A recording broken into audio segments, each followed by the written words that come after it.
if you can fill each 60 seconds worth of distance run, the world is yours and everything that's in it. And once more, you'll be a man, my son.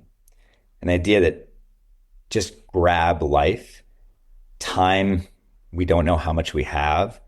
Let's make the most of it. Let's really, seek that marrow, and just go for it, to do it, to not be afraid to try. Step into the world of success with your brand amplified, the ultimate podcast designed to unravel the intricacies of thriving businesses.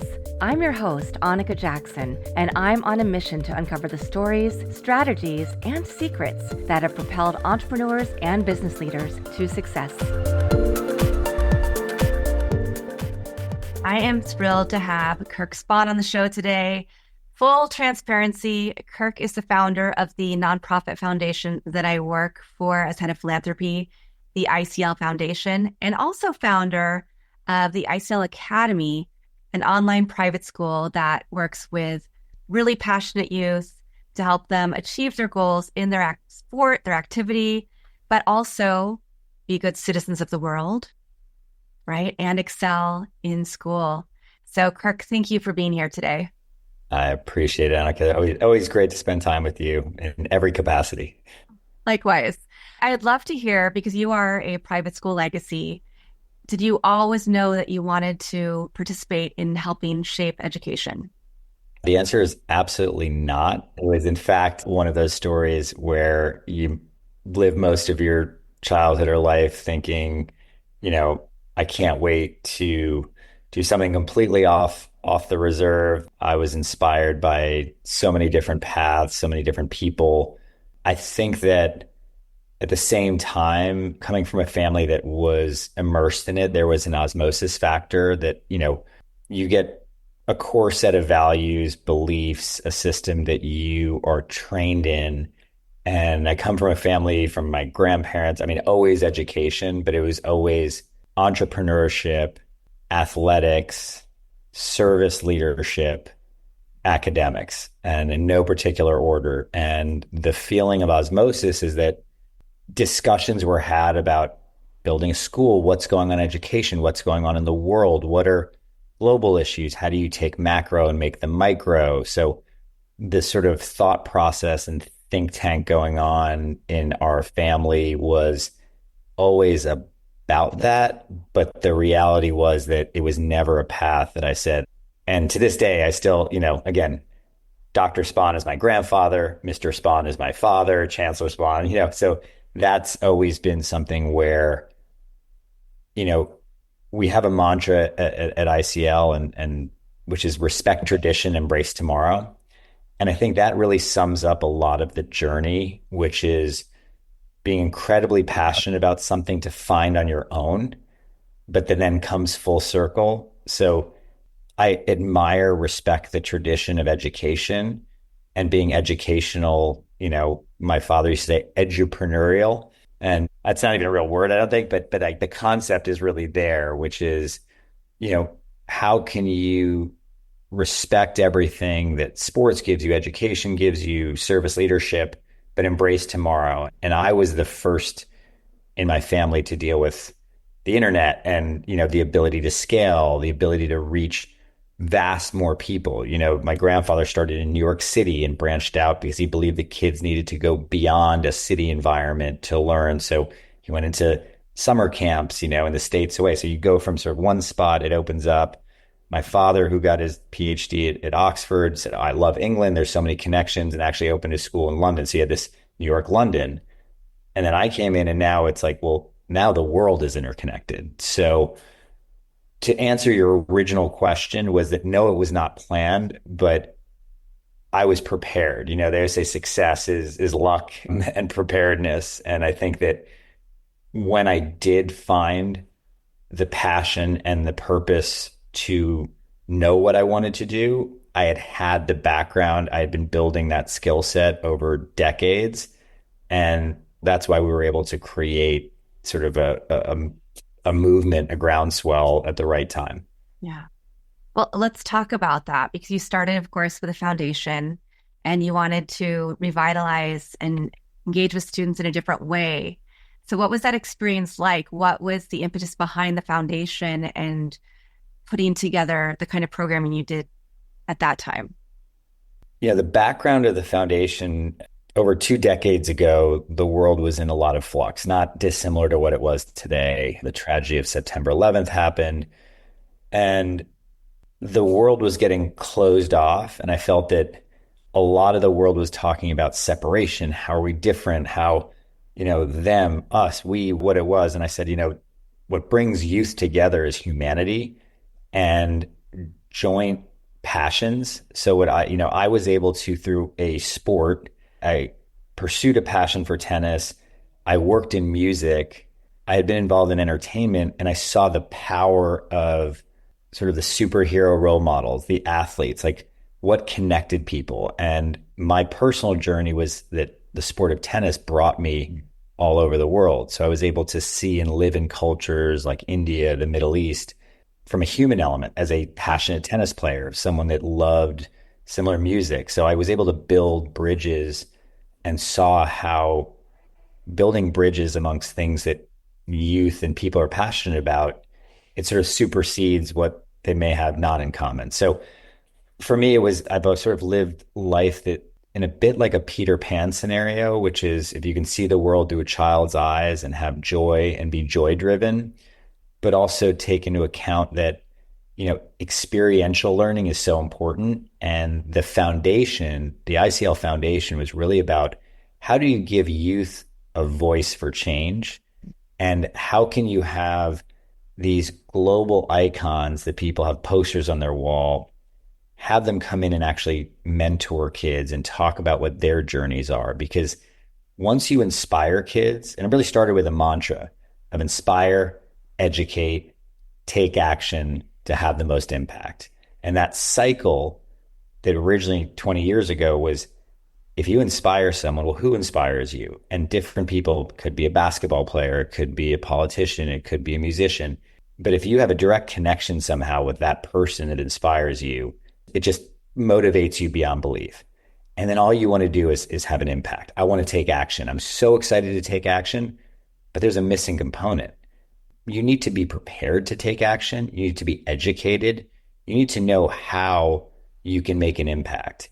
And that's that education piece that's so important and was missing. And I think the power of peer-to-peer learning, when you inspire someone, they get motivated, and to keep them engaged so that there's always an impact that they can see. Small becomes big, right? You have to, you have big goals. All of these kids that we've impacted, tens of thousands over 20 years, have all had that purpose. They were like, we want to make a change. We don't really know how. So the ICL really looked at ways to create efficiency, to impart knowledge, to share the roadmap of the work ethic, about providing skills for these kids to become service leaders. So whether they were going to be, it didn't matter what the cause was, right? And it doesn't matter if they start as a volunteer, but the idea that they can have a leadership role in any role. So that's a really important factor. And so we started working, and through the connections of having incredible world champion and global icon mentors, I was a young 20 something year old going to Mayor Bloomberg in New York, going to Clive Davis at, in the music side, and saying, I want to make an impact. And they said, wow, you have chutzpah. Like, what can we do? And it started that way, that I was like, why wouldn't Mayor Bloomberg want to help the youth of his city? Like, what's wrong with that? I mean, it's the power of youth to say, all right, why would someone not want to help out? So we were able to really create a champions network that was unparalleled. And 2 decades later, I look back to I would not be able to do that today. I'm too nervous. I wouldn't want to bother people. But when you have that drive and you realize that it's mission driven, that everybody who's successful likes to share their story, they want to help the next generation, and they see a direct pathway to doing that is sort of pure. And I think, when you have that purity, it's really important, because we are just about providing opportunities to help these kids make a difference in their local communities. And these champion mentors come in, they have conversations with our students. I'd love to hear a little bit about how you have created this platform to facilitate these meaningful conversations that aren't just the surface level interview sound bites that you might hear, right? But actually getting deeper and letting the students really understand the pain and the positivity that come out of striving to be the best. It's a great question, and it was been a really interesting journey. I had been fortunate to have great mentors in my life, and I realized that when someone spoke to me and someone I look up to for holding trophies, for being a champion, the concept of being a champion, people take into account it's the winner of that event. But when you actually get to know these people, and I've been fortunate enough to have built personal relationships, I'm blown away by the process. And the process is what's missing in the education because this generation and for the last 20 plus years, they see the results and go, I want that. I want the car. I want the trophy. I want to be an influencer. I want to be famous. Well, that doesn't work unless you have that purpose. Like, you have a drive to succeed at something, to be the best in the world. What does that take? What's the process that you do? What are the habits you form? What are the sacrifices? What's the highs, the lows? What is the perseverance? What do you have to overcome?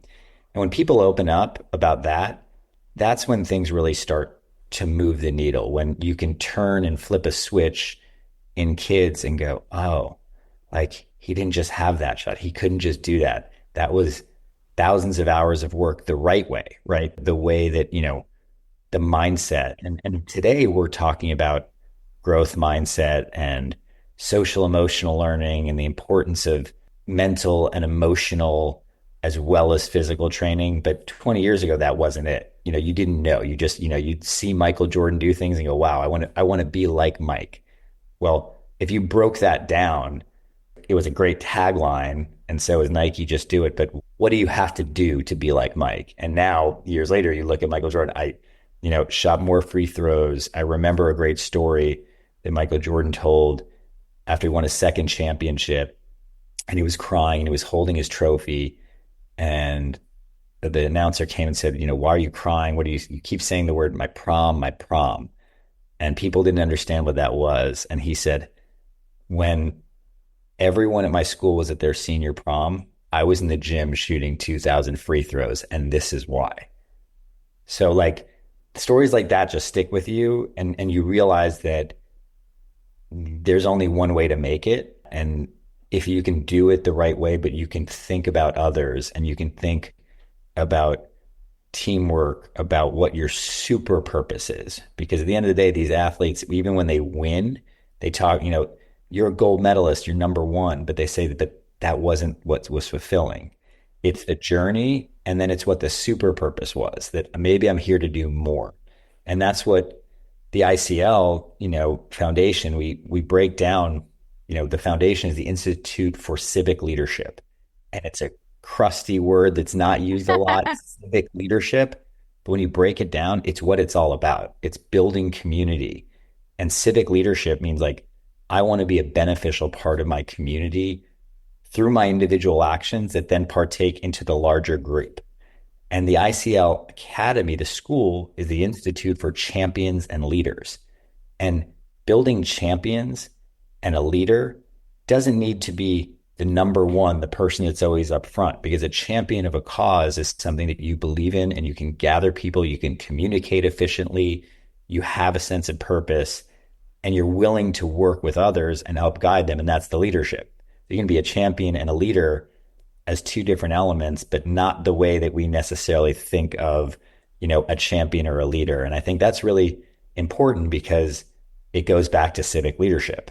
And if we can instill a belief in civic leadership into our youth that are inspired while we inspire them, you're creating a baseline that doesn't really happen in regular schools. It's not really happening on social media. It's not being talked about. So an organization like ICL just felt like you had a lot of pieces and how we could put that together, because over 20 years, the foundation worked with incredible organizations. It worked, running summer programs, creating curriculum, developing, winning every award for an impact. But what I found is that the Willy Wonka golden ticket is that to really have buy-in and full application, we had to become our own school. And I saw that schools that weren't adopting this concept of civic leadership, they weren't adopting, having passion based, having project based, like, the learn do model. Like, let's make things real world applicable. Let's have kids out there in the field doing projects at a young age. And if schools were hindering that, like, why not just do it ourselves?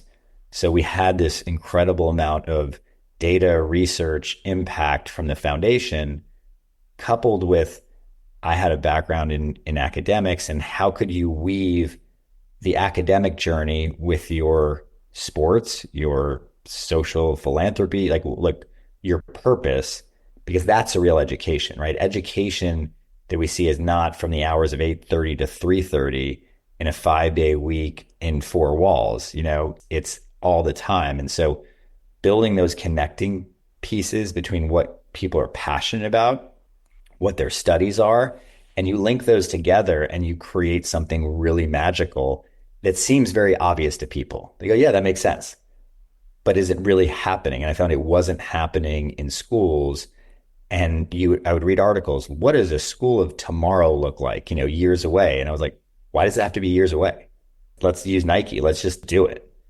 And so, it takes a decade to become an overnight success. And ICL Academy may be 4 years old, but it's rooted in everything that the foundation had been doing for 20 years. And that was a perfect segue because I was just about to ask the academy question. One thing I'm seeing right now, of course, we're living in a time when we have an administration that's trying to do away with the Department of Education. We have a lot of teachers who are in flux, not sure what's going to go on, and they're in-person schools. We have all these natural disasters, like the fires in LA, that are displacing thousands and thousands of students.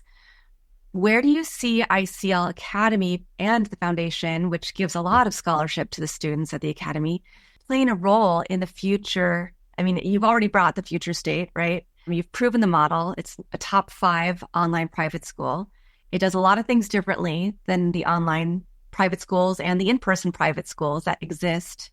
Where do you see the role for ICL Academy coming next with all of this, flux in the world of education today?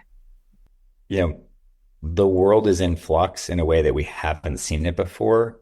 But yet, if you block out the noise and you just think about what's the most efficient way to create a picture of success and work backwards, what do we want to see in an education, understanding that technology is here to stay, that there is AI, things aren't going away. You can't hide from AI, but you have to respect the fact that kids need teachers who inspire them, who motivate them, who support them. So there are these benefits of a traditional model, but there's this opportunity to just create something that is an accelerator. It's not, you don't want to go all the way towards the new era. And so why ICL is very different is that everything is rooted in the foundation and in the pillars of the foundation, which is really about how to have kids make the biggest and best impact for themselves and for society. So if you go with a goal of impact and you weave, there's academic elements, there are character development elements, there are community-based elements. Like, you can't avoid, I still cringe at the word homeschool, even virtual. It sounds robotic to me. It doesn't feel right. And yet we're building communities that would never have been built before. Because when you take kids that have shared passion and actually have a passion and a vision to want to do something great, we can help mold that.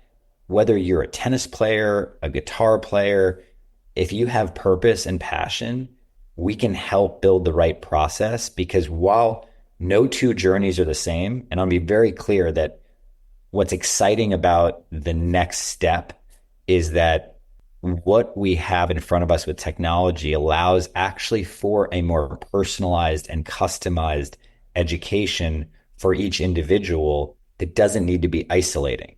It can actually be, you can be part of a community and realize that, oh, I'm a swimmer. I'm under the water at 5:30. People can't understand what I'm doing.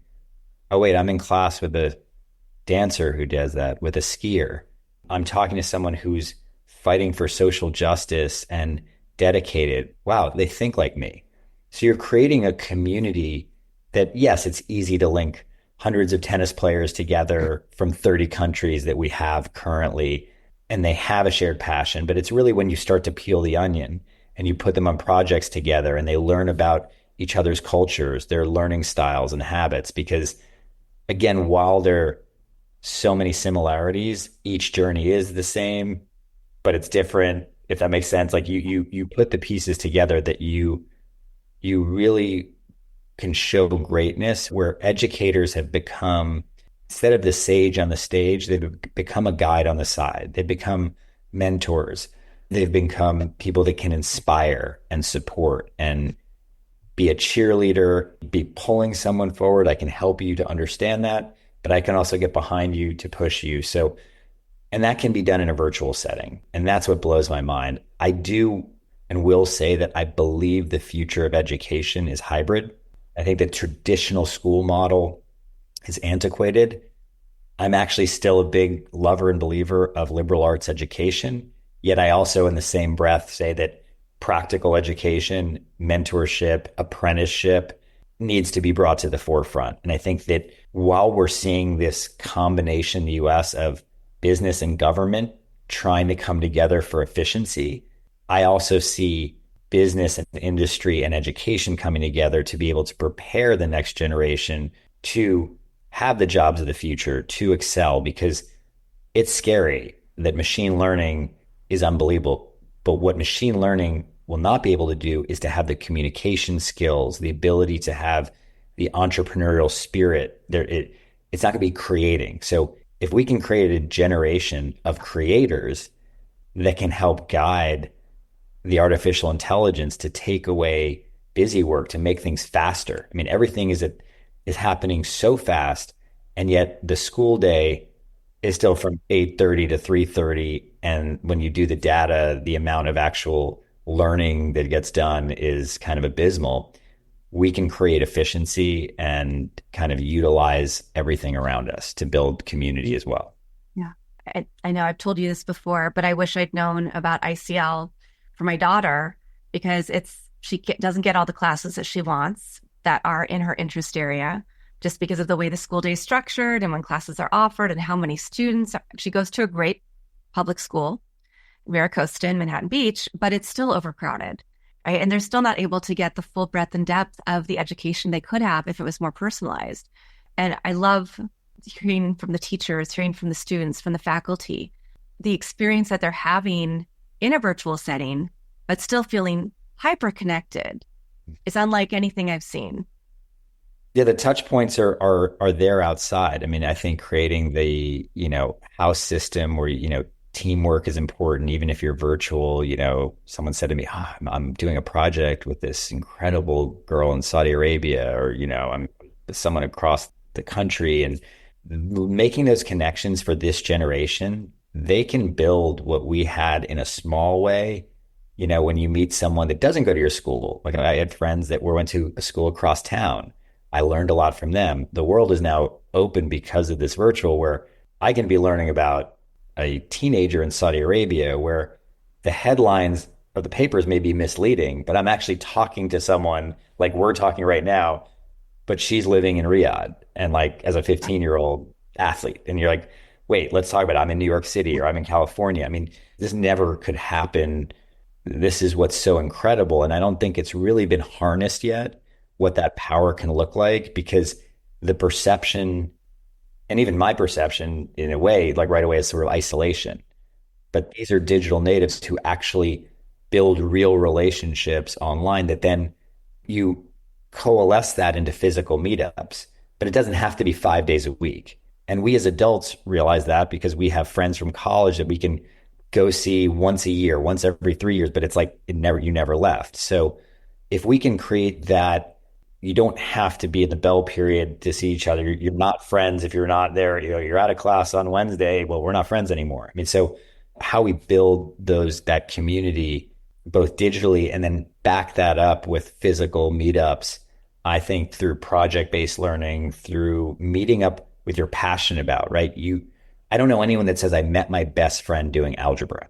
Like you do it like in the odd setting. So it's like, work on a project that you're interested in. I'm interested in that too. All right, let's go dig deep and spend time. And that's how friendships are formed. Absolutely. Well, what I'd like to ask you is what is one thing that really surprised you out of this process?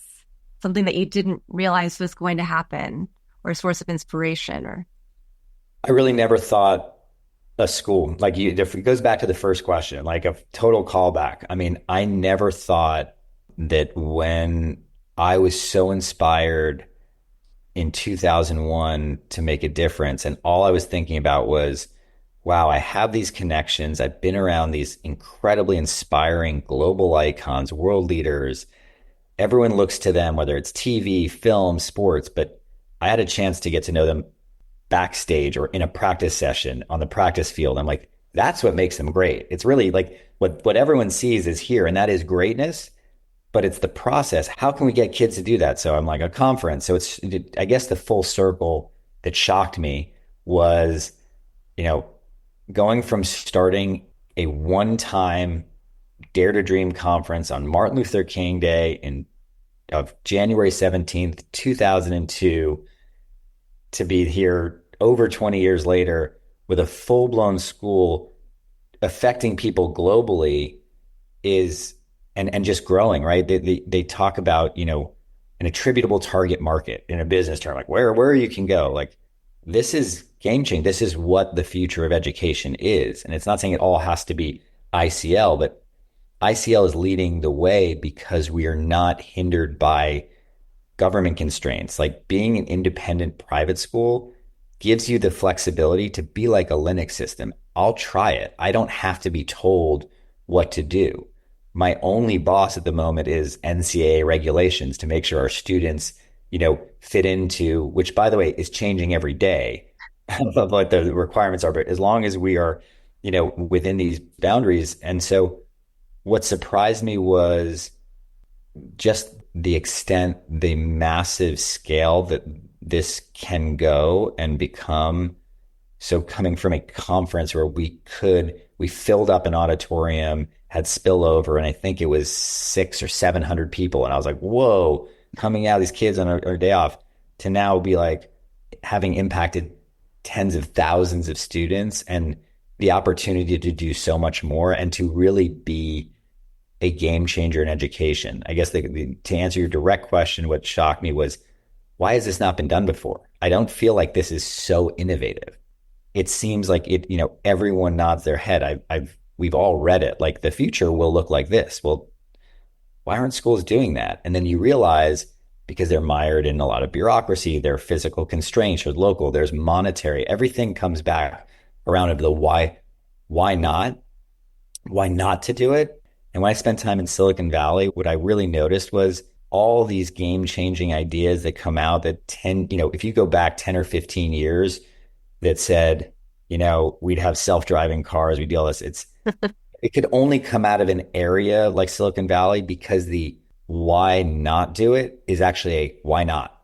There doesn't seem, and why you should not do it or why not let's do it. And so we've sort of shifted from that. And so the why not is what we really take on. And our challenge is to really create, if I look at a crystal ball, where we can go is I think that passion-based learning with real world application.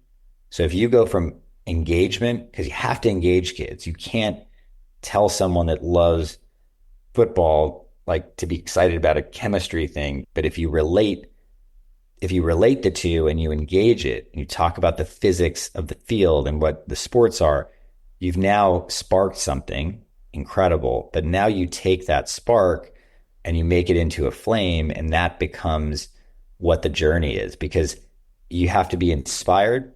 You have to be able to apply it. and then you show the impact, the more you're showing that real world application. And I think that's how the future of education is going to go. And we're not even there yet. I mean, we're building towards that, but that's the goal. Well, and we are going to link, of course, the ICLfoundation.org and ICLacademy.org in the show notes so everybody can learn more about both. But Kirk, I want to ask, because you're also a father, husband, what is one thing, one phrase, a family motto, a verse, a poem that gets you to stay motivated every day to continue the work that you're doing to model this for your children and your family? I think that probably with my boys, I use the Rudyard Kipling poem If. Yeah. And I think at the last verse, and it says, if you can fill each 60 seconds worth of distance run, the world is yours and everything that's in it. And once more, you'll be a man, my son. An idea that just grab life, time, we don't know how much we have. Let's make the most of it. Let's really, seek that marrow, and just go for it, to do it, to not be afraid to try, to really keep that enthusiasm. But that poem is really something that's been very, very inspiring for me kind of my whole life. And, at the ICL Foundation, we always started with a very quick mantra, which was dare to dream, have the courage to take risks, and to show leadership through action. And that element, if you piece those together, that's really what you want to be all about, those things. And I never thought, thanks so much for these great questions, but it all started with that foundation. It started with a group of people that cared and wanted to look at youth not as, oh, let's help the kids, but how can we empower them? So the word youth empowerment is used a lot, but I don't see it actually applied that often. I think the ICL Foundation is probably the best example that I know of true youth empowerment and harnessing the power that they have. And that's what I'd like to continue and grow. I've never strayed from harnessing passion, giving it purpose, and then creating the right process. Fantastic. Kirk, thank you so much. I know that your days are very full, so I appreciate the time that you've given us on Your Brand Amplified. And I think you've really exuded and exemplified what it means to be a leader, to take chances, grab opportunities, and to look at the world with those fresh eyes that we all should be, whenever we want to pursue something, should be going into any situation with. So yeah, be open, right? I tell my kids, never say the word I know. The second you say the word I know means you block yourself off from learning. And I think that this journey is just in phases and chapters, and it keeps growing. And, having inspiring people like yourself and your dedication to it, you add on. So we're creating an open source network, and the foundation has always been about that, because there is no right, organization to follow. There's no set path. It's a personalized journey for everyone. And there's no one's life. None of these kids can think that it's just going to be a hockey stick, that they don't have to learn about perseverance and grit. But I don't think there's a silver bullet. I think where we're at right now is an evolving amalgamation of things to keep pushing the ball forward. But there's not one. There are great books, there are great organizations on grit, on resilience, on this, but it's not a one-stop shop. It has to be flexible and adaptable for these kids, and it'll be ever changing, as it has been for the last 20 years. Well, I hope everybody who's been listening to this interview with Kirk Spahn, founder of the ICL Foundation and the ICL Academy, has been really inspired today. Thank you all for listening to this episode or watching it on whatever your favorite platform is. Check out the Academy and the Foundation. And I'll be back again with another amazing guest to share their story, their journey, and some inspiration for you. Thanks for listening or watching to this episode of Your Brand Amplified. Don't forget to leave us a rating or review on your favorite podcast listening platform. And if you want to learn more, check us out at yourbrandamplified.com.